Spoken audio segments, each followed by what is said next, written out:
Non cambia nulla per i bambini di Padova. La moratoria decisa per decreto dalla Regione Veneto per ora non sarà applicata e i genitori dei bambini che frequentano nidi e scuole dell'infanzia dovranno attenersi a quanto è stato comunicato dagli istituti e pubblicato su Padovanet. Chiaro, l'assessore Cristina Piva.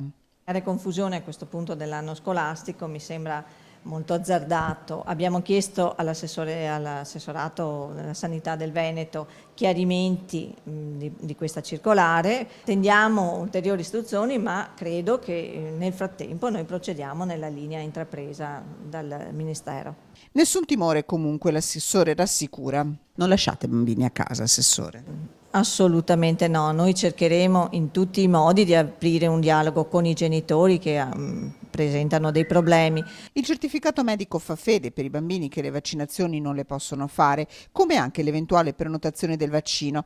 Intanto la macchina è partita e le comunicazioni ai genitori spedite. Dal canto suo, contro ricorso alla lettera di richiamo inviata dal ministro della Sanità Lorenzin, il governatore Zaia risponde con un ci difenderemo e si prepara a resistere al diktat del governo. Liquida il provvedimento come inutile e intempestivo l'assessore Piva, che aggiunge: non solo non serviva secondo me, ma che ha creato un po' di subbuglio nel nostro settore e forse anche tra i genitori.